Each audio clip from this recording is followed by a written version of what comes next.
Maharaj, you want to chant? Punascha yachamanaya Punascha yachamanaya Tata rupam adat prabhu Jata rupam adat prabhu Tonritam madam kamam Tonritam madam kamam Yo vairam chapanchamam.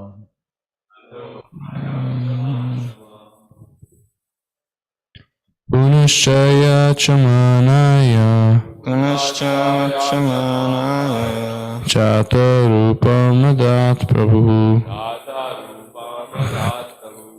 Tato nritam madam kamam Tonritam madam kamam Rajo vairam cha panchamam. Rajo vairam cha panchamam.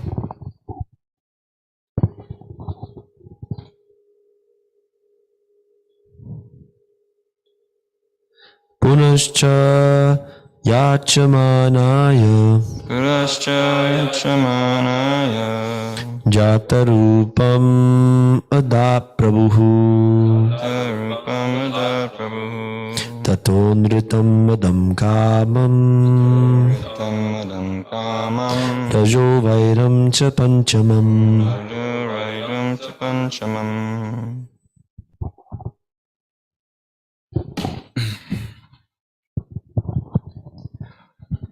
Punascha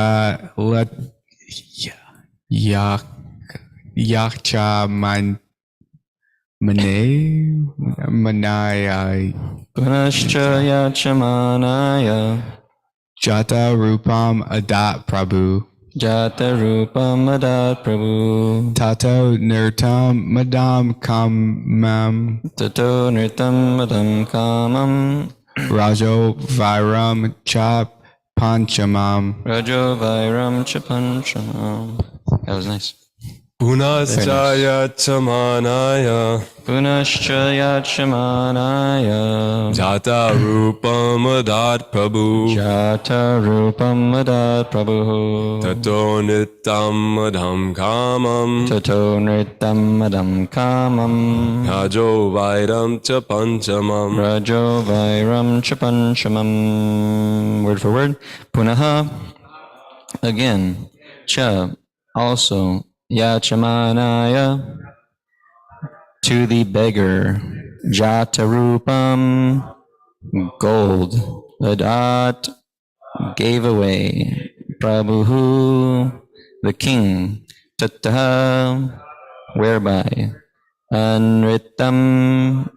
Falsehood. Madam. Intoxication. Amam.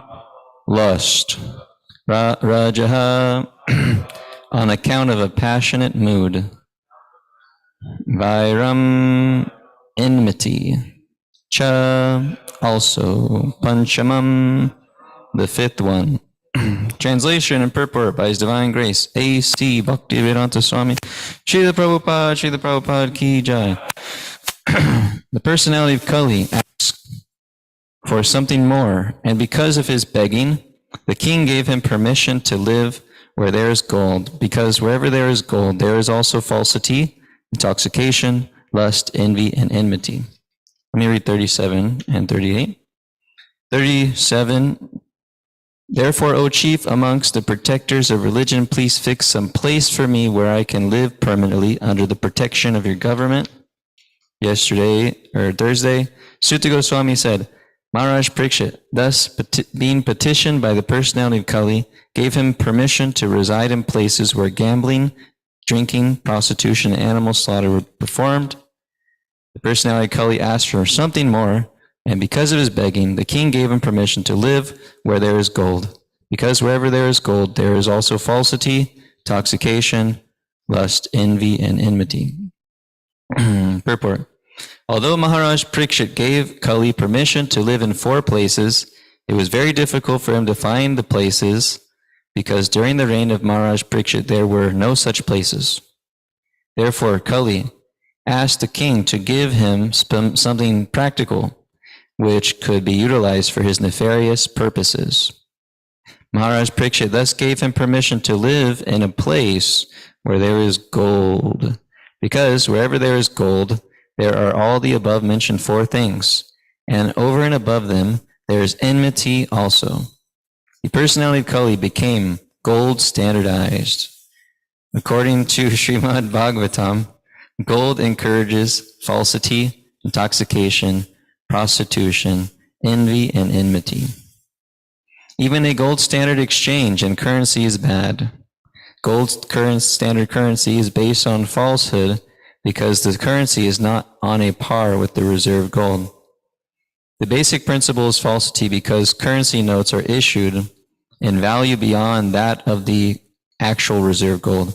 This artificial inflation of currency by the authorities encourages prostitution of the state economy.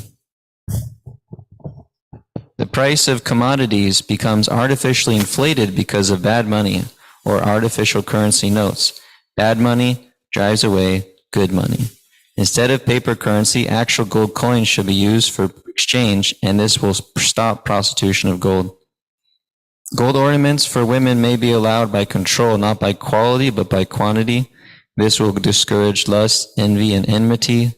When there is actual gold currency in the form of coins, the influence of gold in producing falsity, prostitution, etc., will automatically cease. There will be no need of an anti-corruption ministry for another term of prostitution and falsity of purpose. Om Agyanatavarandasya Yanajana Shalakaya Chakshurumaditam Yena Tasmai Shri Gurave Namaha Vanchakalpatarubhyascha Kripa Sindhubhyeva Cha Patitanang Bhavanebhyo Vaishnavebhyo Namo Namaha Shri Krishna Chaitanya Prabhu Nityananda Shri Advaita Gadadhar Shivasadi Gaura Bhaktavrinda Hare Krishna Krishna Krishna Hare Hare Hare Rama Rama Rama Hare Hare. The personality of Kali asks for something more. Because of his begging, the king gave him permission to live where there is gold, because wherever there is gold, there is also falsity, intoxication, lust, envy, and enmity. So we're hearing that the personality Kali surrenders to Maharaj Parikshit, and Maharaj Parikshit, being a Kshatriya and a devotee of the Lord, decides to give mercy to personality of Kali and gives him 4 places to reside, which we heard. And then Kali found it very difficult to find those such places, because Maharaj Parikshit was such a great ruler that he did not allow sin to be influencing his society that he was ruling, or his kingdom or kingdoms. So Kali petitions to have another, give me some place. And so that place where gold is accumulated, that is where Kali can reside.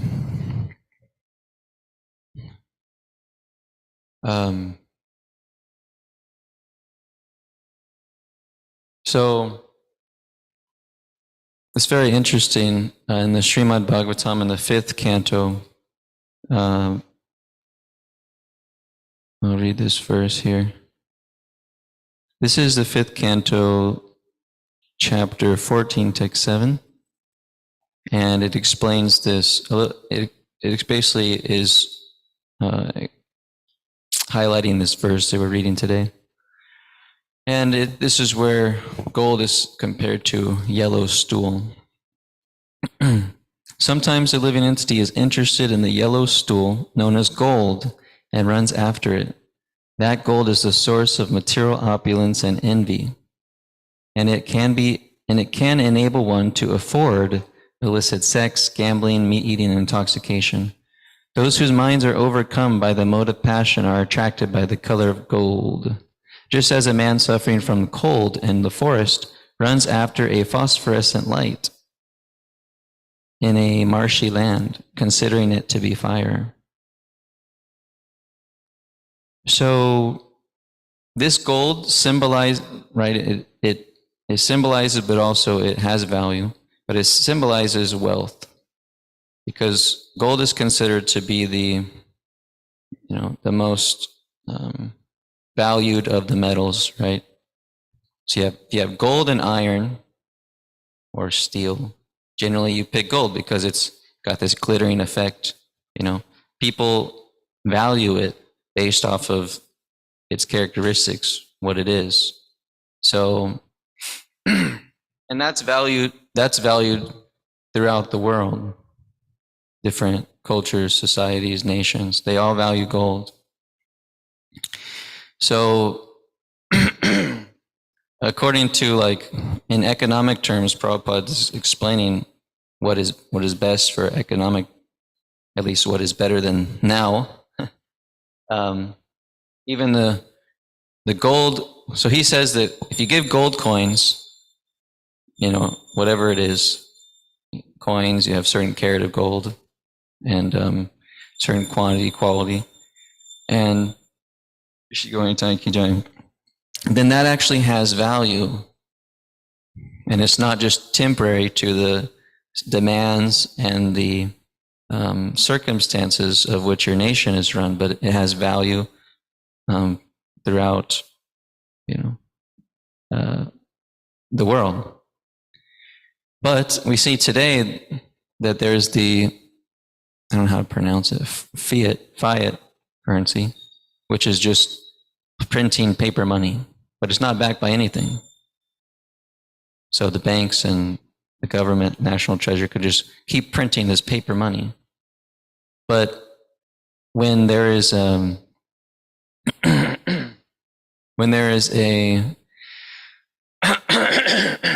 it's an illusion.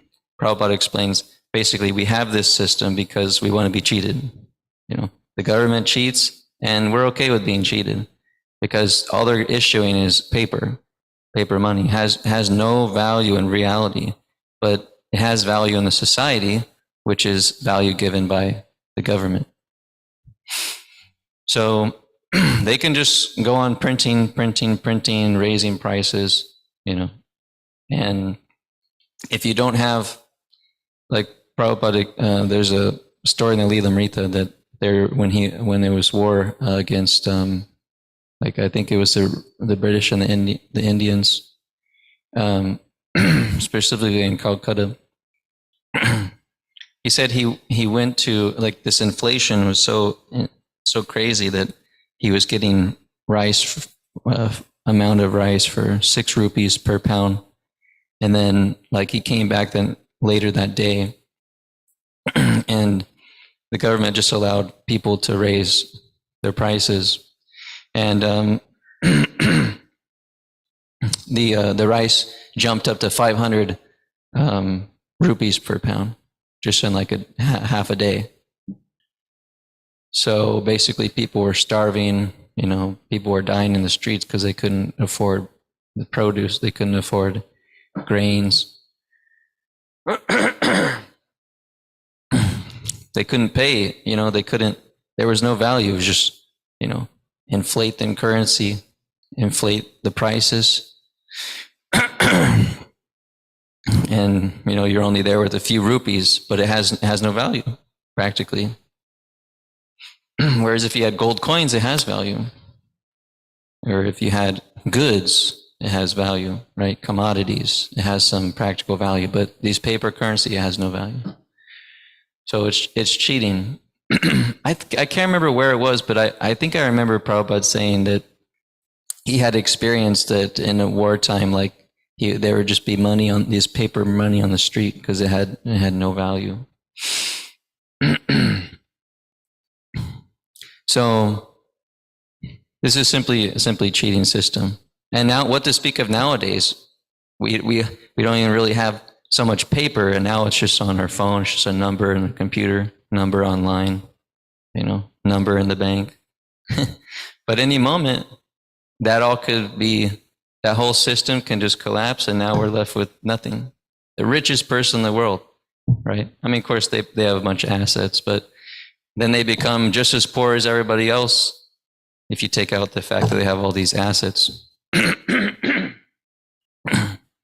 they become just as poor as the homeless on the street, because all their numbers and on their online banking means nothing. Now they don't have anything. So it's simply a cheating system.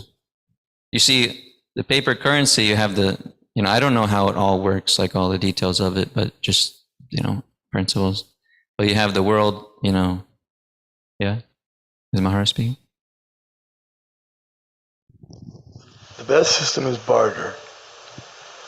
Barter means that one party brings something of value, and then the other party, in order to complete the transaction, brings something else of value. A pound of wheat may equal 3 liters of milk, something like that. So they exchange. They're both getting something of value for the exchange, and there's no cheating. And then not as good as that, or less than that, as explained here, would be gold coins or some kind of usury, some type of exchange that has value. I remember when I was young, my grandmother had some gold coins, and they were heavy. They were heavier than the coins we have now, and they had value. But now, no one can get gold. It's not even legal in many places to have gold. And that, of course, makes everything very difficult. So, if you don't have gold usury, gold coins, then gold backed is the next best system.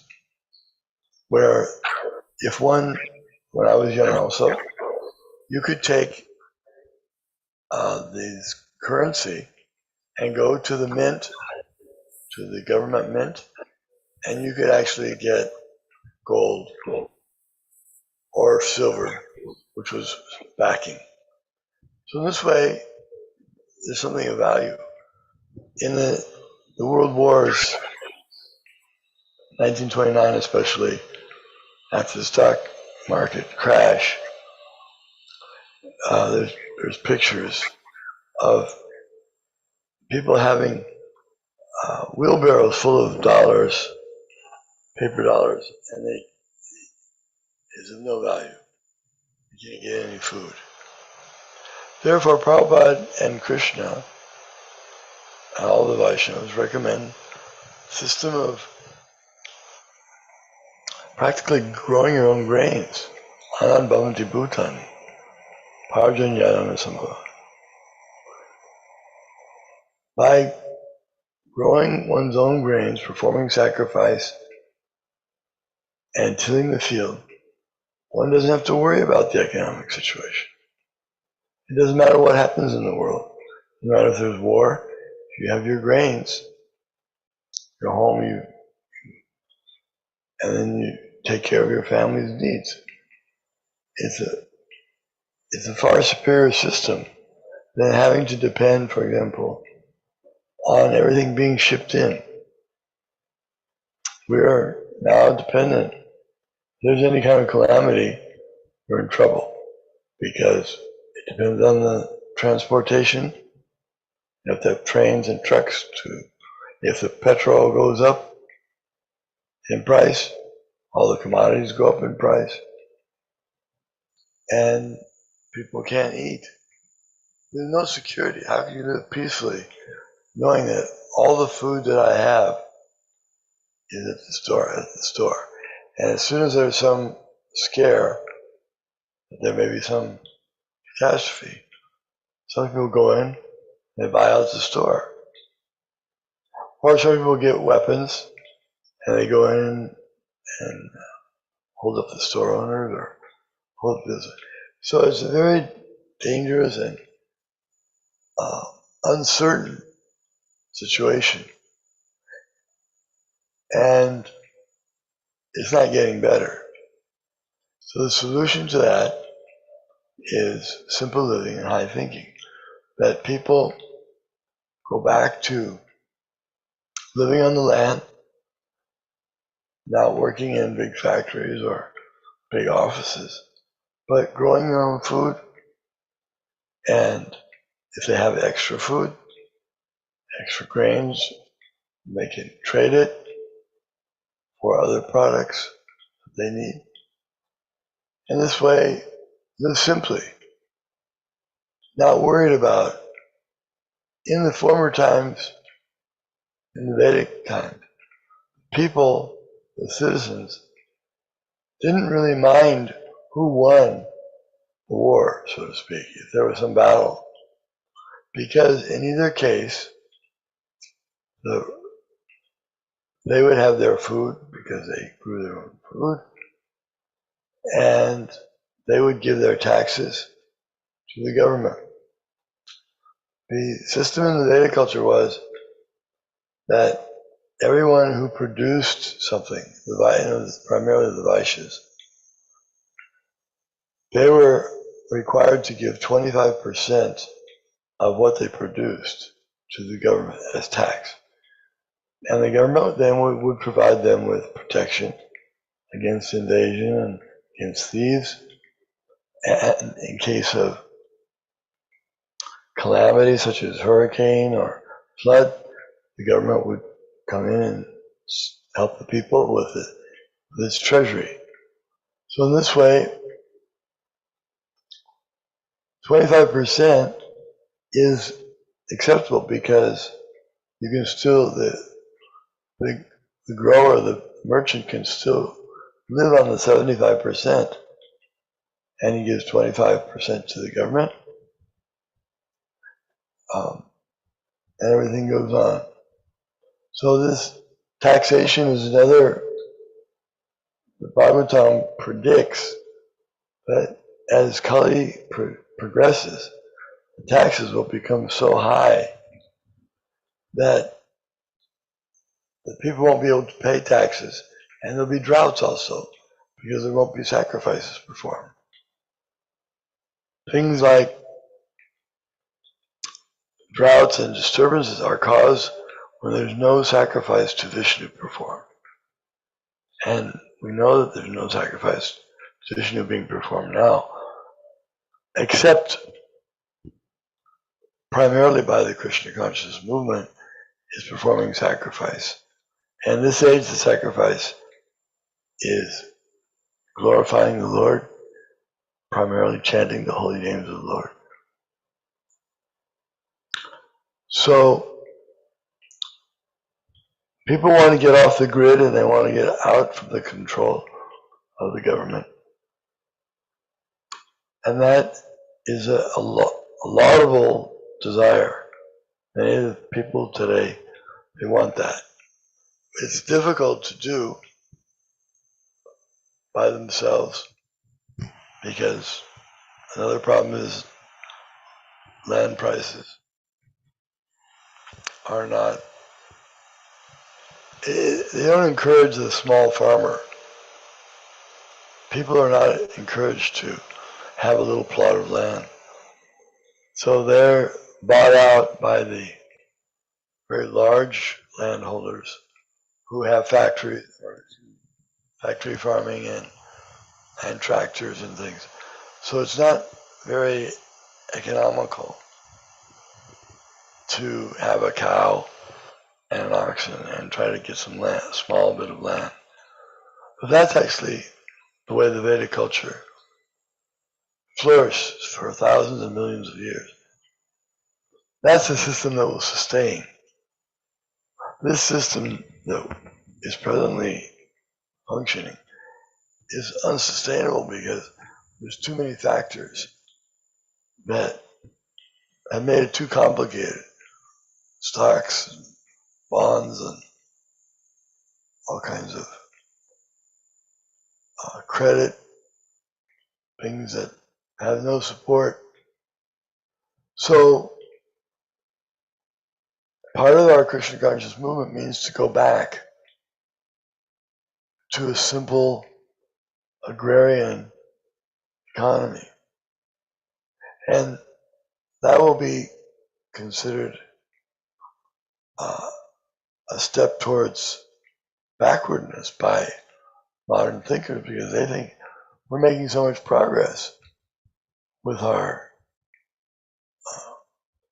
inventions and our computers and things that why would you want to go back? Better just go forward. We'll figure out how to make food out of whatever we've got, some matter. But they can't do it. Still, they require land and earth. They can't make earth. They can't make the sun. The sun is required. Rain is required. Clouds are required. And these things don't come from man. They come from God. So faith in God and praise of God is absolutely required if we want to have successful society. That's part of Krishna consciousness, then, is to reestablish the efficacy of this kind of agrarian lifestyle. And people can be very happy without computers and these things. And that doesn't mean computers have to be all thrown away. The Vaishnavas know how to utilize everything in a way that it's productive and beneficial for everyone. Like Srila Prabhupada, he used airplanes.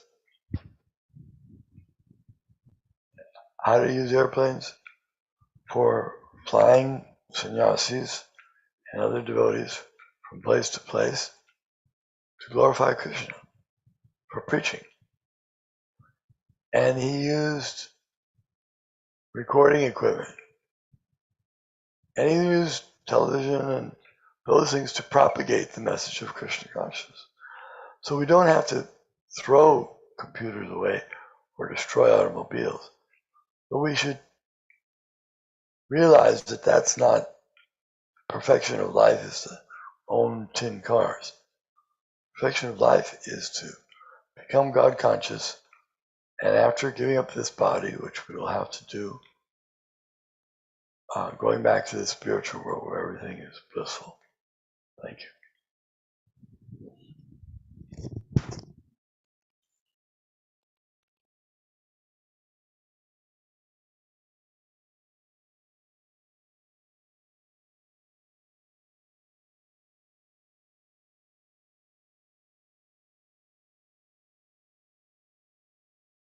We want to give up this attraction to wealth, material wealth, because that is the conditioned soul is very much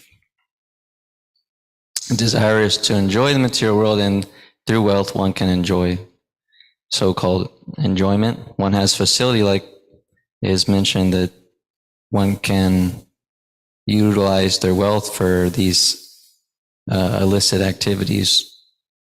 And I was reading last night that if you have too much wealth, then generally you become sinful because you start to utilize your wealth for those activities. Just like in the case of Manigriva and Elukavara, they were sons of the treasure of the demigods, and they were very much wealthy, and they became intoxicated by their wealth and were enjoying material enjoyment, intoxication, and these damsels. And when Narada Muni walked by, they did not give him respects, proper respects. And so then they got cursed. And Narada Muni was thinking, because of their so much wealth, they've become proud and puffed up, so I must rectify them. Of course, he did it in the best way. They got darshan of Krishna, but they had to stay as trees for 1,000 or so years, Arjuna trees. So we're singing that, in the Damodarastakam, number 7 verse. So with this desire for material opulence and material enjoyment, then samadho navadiyate. You cannot have this complete absorption in Krishna consciousness. So yes, gold is like a yellow stool, according to the Bhagavatam, and a self-realized soul sees pebbles, gold, etc., as the same. You know, it doesn't have any real substance, because real substance is Krishna consciousness. Okay, thank you very much. What do you have a question about? Question? Okay, we have a quick question by Bhakti Avatar. I've heard some people say that maybe if I can understand my attachments more, then I'll be able to get rid of them. To me, that doesn't really make sense. Like, I guess I did think I didn't really need to know why I'm attached to something. I just need to know that I am attached to something. That was my perspective, but I was wondering if What is the way or method they use to understand their attachments more? like, Indulge maybe in them? like maybe that, or like he's seeing a psychic or something, or like seeing like a psychic or something. Yeah. Like, maybe they can tell me from like my past life and like, all these things. But like, I don't know, does that like actually do anything for one's actual spiritual growth? Understanding their attachments more?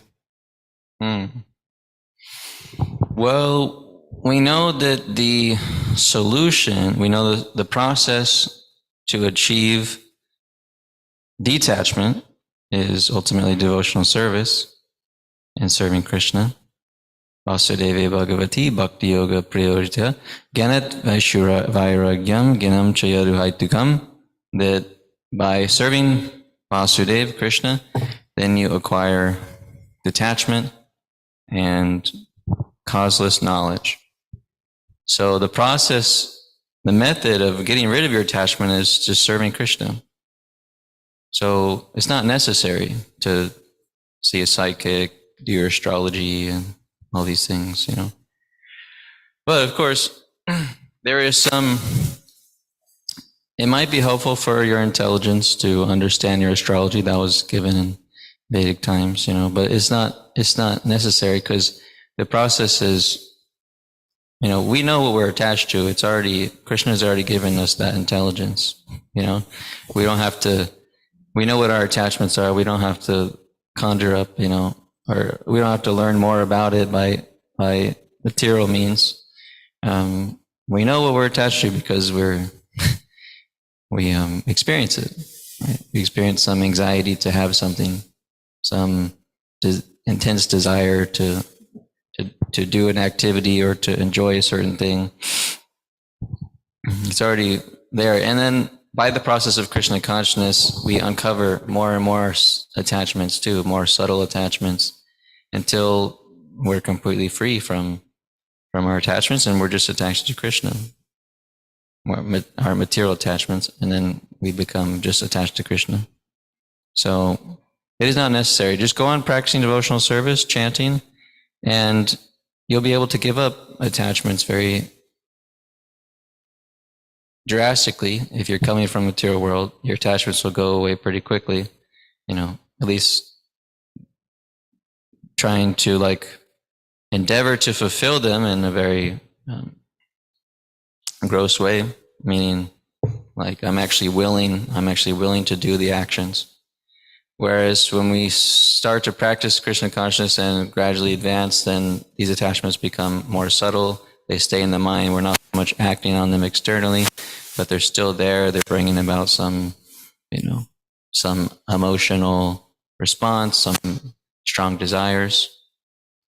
But simply by following the process, these attachments become relieved. So, yesterday we were speaking, and Maternath made a good point. It's simply about absorption. Krishna consciousness. The more you're absorbed, these attachments they don't sway you as much. Because if you're absorbed in Krishna consciousness, the sun is present, and where there is the sun, there is no darkness. Okay, thank you very much. Srimad Bhagavatam ki jai, Srila Prabhupada ki jai, Gaur Premanande Hari Hari Bol. So we have a wonderful day of serving Krishna. Hari Bol, ecstatic activities, amazing programs.